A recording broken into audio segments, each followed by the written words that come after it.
Troels, the name Zenvo won't mean anything to a lot of supercar enthusiasts, but obviously it's hard to walk past this town without noticing the design. Tell me more about the background of the company, please. The background of the company is just like it was just kind of a dream coming real. It's like I've been doing race car all my life, and also looking at the supercars, and not to be bragging, but I thought there was something I could do better, or at least very different. Okay. So that is why we started this project. Right. Because I think that, if you can say there was a need for it, that's not true, because there's not need for a supercar. But there was a lack. There was a space in between the comfortable ones and the racy ones, and we're trying to put this one in the middle of that. So you're putting a different angle on it, a different slant, as it were. Yeah, it's like normal supercars, more or less a race car you're putting on the road. But these cars are driving inside Dubai City or whatever big cities with these clients, and they are not racers, and racers do not belong in the cities. So we are trying to do a car which is very, very fast and which can go on the racetrack. Okay. But you can also drive it inside the city without sitting, sweating, and it's not smelling of fuel like a lot of them do. Yeah, so we're talking about like a practical supercar, really. Yeah, it's kind of a everyday usable supercar, if you can call it that. Okay. Tell me a little bit then about the sort of engine, the mechanics of the car, because that's your background, I would imagine. That's part of your passion. Yeah, if I should tell you all this short, it's not going to happen. It will be a long story. But sure. It's a mid-engine car. Yes. Rear-wheel drive, a lot of horsepower and a lot of torque. We do different gearboxes. You can have a manual gearbox, or you can have a 7-speed pedal shifted one, and you can have this one. You can have in 2 versions. You can have it in a synchronized one, which is fairly comfortable, or it is really comfortable, or you can have it in a racing version, which still is silent, but very, very fast shifting and a little rough to drive. Okay. Now, what sort of size engine are we talking about? We are talking about a V8, 6.7 something liter. We call it 6.8. Yeah. All of it, not all of it, but most of it in-house designed, like the blocks and everything, and top, and all the rotating part is designed in-house. Of course, we're stealing a little bit small things like oil pump and so on, or buying it. We're not stealing it. We're buying it from somebody else. But otherwise, it's in-house developed, all of it. Now we're talking about a performance car, supercar if you like, that's made in Denmark. Now, yeah. That's not a country that I really associate with supercars. No, there's actually no auto production in Denmark at all. Sure. First of all, I think because we are doing windmills, and we are not doing cars. In England, you're doing cars or whatever. Sure. So I don't know why first of all, our labor is very expensive, so you cannot do these mainstream cars in Denmark. You cannot, do a Toyota Aygo or anything else. Probably also, it's a kind of history. Some countries have a lot of knowledge in this. Yes. So I think it's also that. But we can do this project because, 100,000 more or less in labor doesn't matter too much in a project like this, because the cars are very, very expensive. And it's the sort of car where it's going, right? I mean, are you envisaging, is this going to be for the Far East market or something like that, or Middle East? I would say, of course, we can only do 5 cars a year. That's the first of it, so it's very limited. Right. So it will be for very, very rich people, and of course, Middle East is a market, and we're trying also to take the car to China, and we'll hope that there could be a market in China too.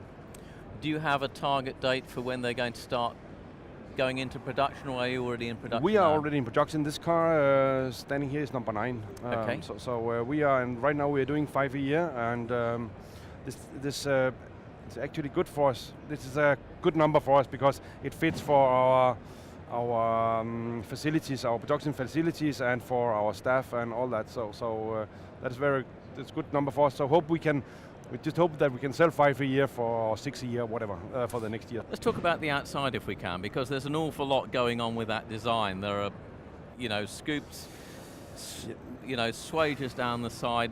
It's quite striking, in fact. Yeah. There is a reason for that the car is looking like this, because I was a big fan of the mid-80s supercars. Yes. Because they were edgy, really like hell.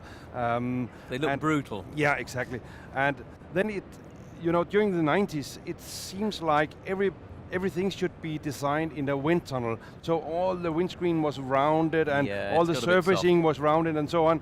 And that is just because that they wanted to go more than 400 kilometers per hour, all of them. Sure. So when we started this project, we were not aiming for doing the highest top speed in the world. We knew that if we are going to design these sharp edges and all that, that would not be an opportunity. So we electronically limited the car for 375 kilometers per hour. Right. And then we were freely to design it as we want to do, because we wanted kind of bringing the sharp edges back.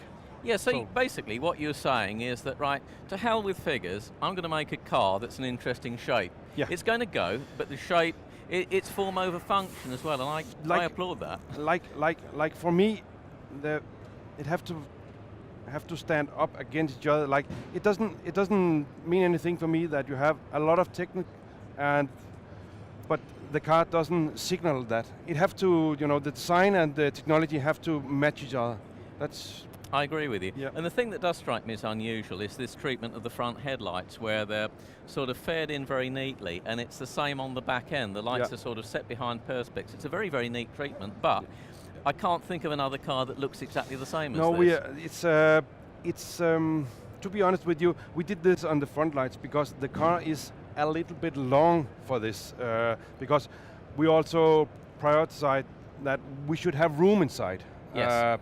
Also, if you're a big guy, you should be able to drive the car, because a lot of other supercars, you cannot sit in it if you are more than 180 high or whatever. They're designed for me, aren't they? If you look at especially at the lights in front and also in the rear end, it's cut in all the corners to look a little bit shorter. Yes. Because it is fairly long, aren't they? but it looks short. Troels, sitting inside the car, it does have a supercar feel about it. There are all these little touches that I keep noticing. I like the switch gear. There's this lovely little piece of sort of suede around the shift lever. We are trying a little bit, like what you can see in the dash. We are trying to keep this pattern from the outside, trying to have it go all the way through, like it should be our trademark or whatever you want. Yeah, it's like a theme, isn't it? Yeah. It's like a theme, yeah. It feels comfortable, but it also feels, there's a sense of space inside the car. It's snug. I don't feel lost inside it, but I also get the feeling that there's a nice bit of room in the footwell and everything else. There is a lot of room in here. I would say that you can drive this car even if you are as high or tall as 2 meters. Yeah, because I'm looking, I know I'm short, but if looking at the headroom up here, there's a lot above me, and there's this lovely, I don't know if the camera can catch this, but you got this detail stitching all the way through the dash on the wall, and that's followed through to the headlining, and you really do get the feeling that it's very much a bespoke car. It's a little bit special. It is. That's been one of our latest challenges because first of all, we are of course thinking about the technique and the design and so on, but these clients which can afford these cars, they are used to have very luxurious things, and so this is our last year has been, we have really been working hard to update all this, so it's having a nice finish. It's certainly got a quality feel to it. It's I can see where you're coming from, and I can understand now what the car's about. I'm glad to hear that, because this is one of my things that I'm really not too happy to sell one of these cars to a customer which doesn't understand the car. It's important for me that people understand why the car is built, but it's also important for me that the customer understand why the car is here. I think it comes across, it's that passion that you've got, because this car's a little bit of you. You don't want someone just buying it because it's different. They're buying it because it has to be special to them. Yeah, I guess, in the same way that it is for you. Exactly.